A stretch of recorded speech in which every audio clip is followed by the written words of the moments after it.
it's more complicated than just saying, let's build more houses. But Yes. there's so many layers to each part of this. Like, it's like this is like an onion field with layers on each onion, because even saying that, it really comes down to, and I don't know if you want to go in this direction, but the complication of just building houses in the first place.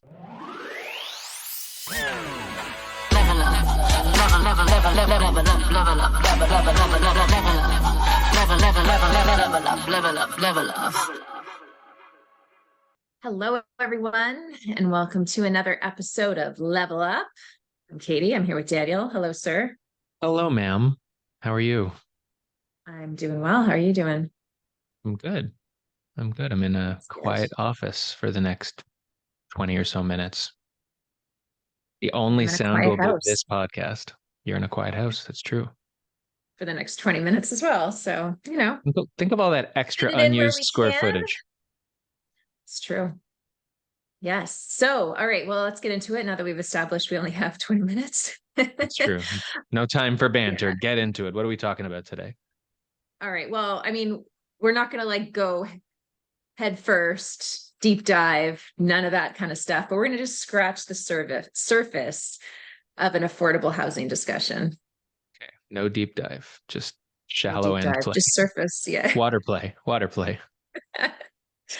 All right. So I'll just set the stage. This all stemmed from a post I put up yesterday, just talking about like the very obvious to me gap, and maybe I'm missing something. Like, I understand the concept of supply and demand. So we're in Canada, we've got a huge immigration policy or targets of 400,000 to 500,000 people per year for the next several years. Great. So government says that's what's happening. Housing prices are an issue, so let's just build more houses. It's becoming very obvious that all of Canada can't seem to keep up with the requirement of housing that's needed. But I honestly think there's such a massive gap in that line of thinking. I get that adding more supply to the housing market will help regulate home prices, but the fact of the matter is, where we're at right now, and I'm talking more so GTA specific, but this is kind of everywhere. Income is nowhere near at a rate where people can afford the average home price in our city, in our province, and sometimes in our country.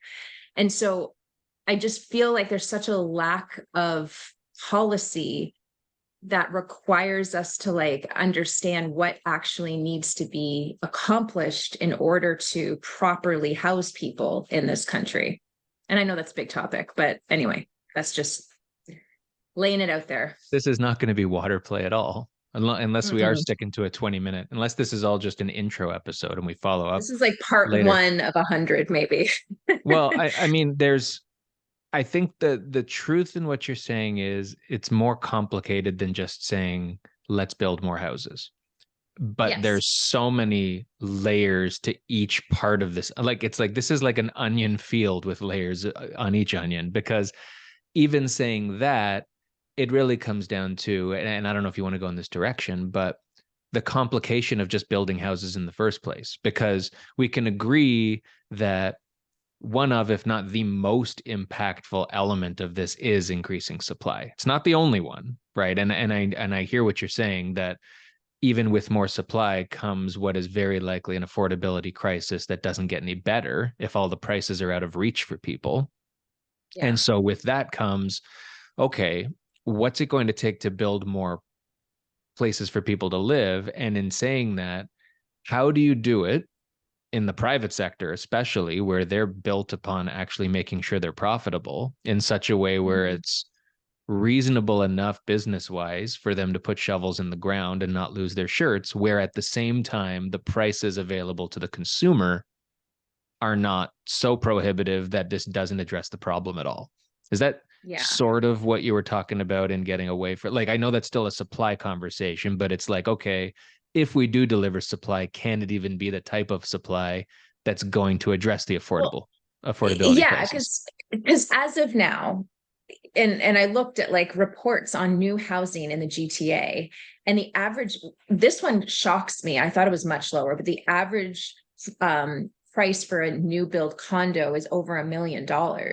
And then for a freehold, it's 1.6 something $1 million. And the problem is you need a 200 and something thousand household income in order to afford to buy one of those pre-construction homes, like a $1.1 million house, for example. You need over $250,000 household to buy that. And the average income in Toronto is 85,000. So like to me, and I'm not saying everybody should get a raise up to the amount that they need to buy a house. Like I'm not saying just give away money. I'm just saying that like when government and when I guess, I mean, I'm getting very political here and I don't usually do that, but like, it's just these like wide, like these sweeping statements about, oh, well, we'll just build more houses. It's like, it's not that simple. And I feel like people aren't actually, not people, but government and whoever's making these decisions aren't actually thinking about all of the different factors that come into this conversation. Maybe they are. I don't know. Maybe we should bring on like some politician. I mean, I don't want to say they're not thinking about it. I think in a lot of cases, the wrong people are in the room. I think in a lot of Yeah. cases, people have enough outlets to point the finger at that it gets them off the hook of doing anything meaningful, or terms are short enough that they can get out of the seat before anything gets done. And then you're dealing with, just that continuous, well, they said this and that screwed everything up. So now I have to fix it before I do something. Um, Yeah. there was um, an announcement today of a housing plan from the conservative government in this country, who are not in power right now. And I'm going to stay apolitical on this both ways because lots of people say lots of things with lots of plans, especially when they're about to go into an election. So True. rather than critique whether or not somebody's going to do something, I think what's important is we start to make sure people are having the right conversations about what needs to be done. Because a lot of the discussion is, like you were saying, so it's bullshit is what it Vanilla. is. It's bullshit. Yeah. It's people saying we're going to build more houses. Well, that doesn't mean anything. You've got provinces saying 1 million new houses by such and such a year. Every study on earth has established that's impossible. Like Yeah. financially, like productively, all the above. It's impossible unless the Yeah. provincial government puts in billions of dollars into building these themselves and creating all the Well, jobs that that's go with it. that's it too. Yeah. Because like the developers aren't incentivized. Like what is in it for them other than I know there was a recent announcement this week about GST for rental housing, but is that going to incentivize people, developers, builders enough? Maybe. I don't know. Oh, it's possible. And I mean, that is, I think, a good step. Now, it's not a step in Yes. affordability of owning a home, but I think where I kind of not disagree, but would just add to what you were saying about average income and how can they even buy a place. I Mm, agree if we continue to build places that are costing the consumer seven figures, you're 100% right. But for me, affordability needs to start first at making sure everybody has a place to live, like can have a place to live. Because I don't even think we're yeah. at that point where people are even able to move out No. of their parents' basement, right? And in a lot of cases, Yeah. that's going to mean a rental, which is also a gong show, mind blowing, prices are insane everywhere there too Mm, situation. yeah. And also the whole, you said something's missing. Well, the whole that's kind of a good segue to the missing middle, which everyone keeps talking about, which is you don't have these other approaches to building and other types of structures that might be at a lower cost to the consumer and might fit more density into a spot that historically has been one big detached home after another at 5,000 square feet at a time, housing five people, right? Because Mhm. even though this city's expanding and as it should, and it's great, and we live outside the city in the burbs, which has already been engulfed by development. Yeah. Once you get anywhere close, like an hour's drive worth of downtown, there's not a lot of new land to start putting in big developments of lots of houses and all that. So we have to work in some case with what we have to get the supply up there. Mm-hmm. In my opinion. And I think this no GST on development of rental properties is it's a good immediate, at least they get it kind of an announcement. Will it result in developers saying, great, I'm going to build a rental apartment now? I have no idea. Like, I don't know the impact Yeah. it I has don't know on what their bottom line. I don't know what the but financials are with that but sort of a thing. that's what the world needs though, because the impact of that, and you know this already, but for people who might be sort of heard the announcement and don't really understand it, it's when a building is built now, like all these pre-con buildings, a vast majority, or at least a large percentage of the units in there are being bought by investors. They're Mm. being bought by Yeah. investors who may or may not be renting it out. They're being bought by, it's not the kind of thing that's allowing for people to just go and rent at market rate and be trusting that this is a rental unit. That, Hmm. with all the valid concerns of tenants out there and the Yeah. protections they don't have, that allows for that. And it Yeah. And creates a safe space for the rentals that are very, very lacking in a place where people can't afford to buy. yeah. Well, and that's it too. Like I put something similar, just like a chart on Twitter about this. And again, it got a ton of engagement, which is obvious because Twitter is always engaging with this sort of a post. But one person said, like in BC, it's just become the norm that most people, like in New York, can't afford to buy. Like it's a more of a rental city. And so is that just kind of what we have to accept for these larger cities in Canada, that like a lot of people just can't afford it? And but at the same time, you need to provide decent rental opportunities to people so that they can, as you said, just find a place to live. But then you look to places like New York, where even rental prices are insane. Like you've seen like the amount that somebody pays for like literally a shoebox. Like, we think our condos are small. Like go to New York and see what they're working with. So like, is it just we've got to accept the fact that that's the way our bigger cities are going? Or can we actually do something about it? I just think we need to stop promising the big end of the day solutions, like the big end game, here's where we're going to be, and focus on the step by step improvements to make this better Mhm. than what it is. Like that's where I think government keeps missing the ball. And in some respect, I mean, even I know like when we work in government relations stuff, like we do suggest little things, but we're always focused on the big end game goal, which is important. Mhm. But if everybody's talking about this end game goal as where we're headed, any little win along the way doesn't seem as impactful. And because of that, the people making the decisions almost, I feel, get lost in not doing those because they're going to be impactful, but not in a way that's going to get them more votes or anybody's going to notice. And I think we need to pay Mhm. more attention to little things like GST being taken off of developments and development charges being relaxed and first time homebuyer rebates going up at the same pace as inflation. Like a, Mhm. a rebate on first time homebuyers up to $400,000 is ludicrous. I don't care what property you think you're buying in Toronto. There's zero at $400,000, right? Mhm. So at a minimum, index that to You mean for the sorry, like the land transfer tax rebate, the or land which transfer one? tax. Yeah, yeah. Sorry, what did I Oh, say? okay. First time, yeah, yeah. Sorry, land transfer tax rebate for first time home buyers.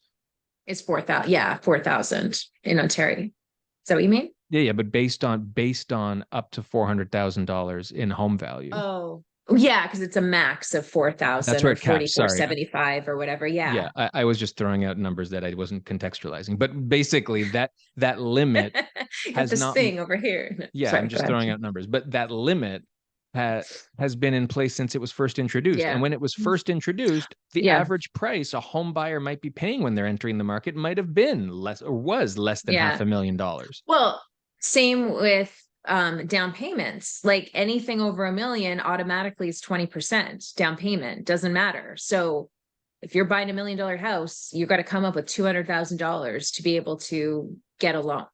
Which, I mean, if you're paying like $3,300 for a 2-bedroom apartment per month currently, I don't know how many people can actually save up $200,000. Like, of course, yes, we've heard from sources that parents help pay for this, and it comes from down pay, like all that kind of stuff. What? Our sources tell us. Our We've got people on the sources. street letting us know. Well, yeah, Yeah. no, Well, no. that is where a lot of the money comes from. But yeah, that doesn't make it right. You're right. And for immigrants coming here, they don't have that. They don't have the support. They're just, throw it back in there. And that's what somebody said. I forget which platform it was on, but like basically there's videos out there telling immigrants that are planning to come to Canada, like, don't come here because it's such a crap, like it's crappy for housing. You can't, there's no opportunities. Don't fall for it kind of thing. Like that's what we've become. I mean, Toronto maybe has started to get there. I think it is frustrating, and I get that Toronto's the economic engine and center of the country, but Center of the world. well, I get why people coming from other countries naturally will settle. Like there is more In opportunity larger from an cities. employment. Yeah. Um, but with that, I I have a little less, and this isn't about immigration, this is just in general. I have less sympathy for the argument of when it seems too close to entitlement to a particular thing versus entitlement to a place to live. Yes, you should have an entitlement to a place to live. No, I don't believe you should be entitled to. I believe I should be able to pay 700,000 to live in the heart of the city. No, You but know what I mean? yeah. And I'm not No, I know. suggesting most people are saying that, but I think people on both sides of this argument get, as with everything else, they get too caught up in the absolute nature of this argument, where it's like it's either impossible or shut up, you don't know what you're talking about, you can live here for sure, there's a place to live, just lower your expectations. Both are not accurate, right? Like both are just a Yeah. little bit farther from where they need to be.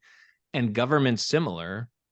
I mean, government's the root of the both sides of the spectrum argument. And it's nice to see different parties at least understanding there's an issue. But, when these things come to voting on how you're going to pass the next policy, or like right just now, Toronto just increased land transfer tax for what they call luxury homes, which is defined as 3 million and above, which, yes, it's luxury for us and it's more expensive than most people's homes. But as the average property moves up, people, there's more and more people falling into that. And it's probably okay that if you're going to take from anybody, take from the people who can afford it. But as you increase your revenue there, give something back for the people who are coming into the market. For example, these first time home buyers and people who are able to get rebates when they come in. The thing Mm. is, none of these in isolation are going to come close to chipping at the problem. Like these are examples of baby steps. Just because you increase a rebate on land transfer tax and somebody saves an extra 20 grand, when they need to spend 1 million instead of the 600 they can afford, 20 grand doesn't go very far, right? Mhm. But you need to start somewhere. Like you can't just keep saying we're going to build houses, to your point, that are going to be probably too expensive anyway and not built anywhere near the rate that's being announced. Like to think, and we Yeah. won't get into greenbelt, that's a whole discussion for another day. That's maybe not even a discussion for another day. That'll get too political. But I mean, Mm. development wise, there's ways to do it. And there's people who want to put shovels in grounds, and they don't need to be greenbelt ground, right? Yeah. But there needs to be an understanding of what the roadblock is to getting that done. And then subsequent to that, what is going to impact those being even accessible or available to people who need the homes right now, who you're building this supply for, to take Yeah. off the strain. Because then you factor in the economy itself and interest rates and how hard that's making affordability on top of everything. It's a perfect storm of crap. Like Yeah. Well, that's it. affordability There's was a a lot of, problem before the interest rate yeah. stuff. Well, yeah, and that's another thing that somebody had said, well, the interest rates will help to decrease prices, but it's like, but interest rates are offsetting the price savings that a buyer is getting through higher interest rates, like it's almost like it's no different. It's just you're paying more interest as opposed to a higher priced home. So It's yeah, impacting the amount of supply again. Like as a seller who knows they're going to have to renegotiate or who knows they're going to need another place to live, yeah, that's it. less People are and holding the on. prices are coming down, right? As a result of Mm, this, they're saying, F it. If I don't need to yeah, sell, I'm staying, which yeah, means prices don't really come down that much because there's such exactly. limited Yeah, supply out there. So yeah, it's a gong yeah. show. I'm happy we're not going to title this episode the solution to the affordability problem because I don't envy the people who have to make the decisions, but I think No. the and this is not meant to be name droppy, but I heard from Toronto city manager a couple days ago, and he did make a really important point, which I hope they live by, which is there's no more time left. Like people have talked Yeah. about it and thrown out things and all these things, but they're out of time now. Like now we're at a tipping point where if you don't actually do something, like more studies and more things like that, like you can't. Now we're like brimming. It's like past that point of no return where you've got to do something or it's going to be catastrophic, which some would argue it already is. I don't know if I'd go that far, but I do think we've got a serious crisis that needs to be addressed with right now moves at all levels of government. Mm-hmm. I agree. I'm Yeah. I good. mean, there's just a lot there. Yeah. I think it's just a matter of it's just it's almost like when politics gets involved, it just starts screwing everything up. Like you just need like a group of people that have no affiliation to anything. Are Just you want the organizing a best. mob right now? Are you like is there a code in what you're saying? Are we going to have like people with pitchforks like running down Young Street? No, no, I'm just saying, like as you were talking about before, like the short term thinking a lot of times it's very hard to get away from. Like, I mean, politicians are between a rock and a hard place because, they want to stay in power, but at the same time, they want to make change, but they can't do that because the people that are, supporting and funding them are against the long-term solutions. I don't know. Anyway, I know this is getting too political. It's just, yeah, it's Well, just a that's very yeah. difficult, challenging situation at the end of the day. It And, is it is talking tough. more about it is good. Talking more about it, different solutions, I'm different glad we had this ideas. talk. Yeah. I know.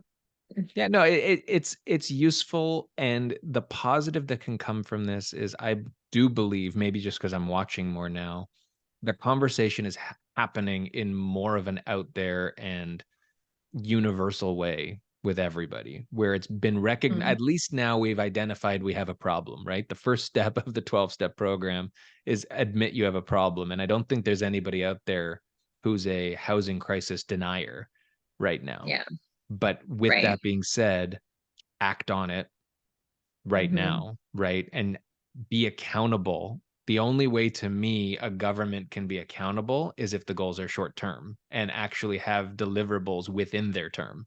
Because how are you accountable if you're out the door after the promise that you've made, right? Like look at the Eglinton, Right. like look at all the projects that have gone on for 10, 15 Hmm. years. How many regimes have changed who can now just blame everybody else and say they're here to try to clean it up? Like Yeah. that's I think the concept that has run out of time right now. You can't wait another 2 years, 4 years, whatever for someone else to continue the plan that has no measurable, benchmarks along the way. Obviously Hmm. it's a goal that's not going to be solved in 2 or 4 years, right? Like Right. everyone's not going to have a Yeah. home, but you need to have things along the way that are going to push you in the right direction. And I do think there's an understanding, municipally, provincially, and federally, and hopefully to our listeners in the States, they don't have the same crisis. But if they do, I hope your governments are doing the same thing. There's no polarizing government or political opinions in the States, so they should be fine. Oh, Everybody's yeah, they're, kumbaya. they're good. So they're good. We could take a page out of their book where it's just one love, one heart. Let's get together and feel all right. Yep. That was my closing words with basically completely not telling the truth. Anyway, all right. Well, thanks for listening, everyone. Let us know your thoughts in the comments or send us a message at Level Up for Realtors on Instagram. We'd love to hear from you. I know this is a big issue, and yeah, maybe we'll solve it together, one podcast episode at a time. Sounds good. All right. All right. Until next Have a week, good day. everybody. Bye. Level up, level up, level up.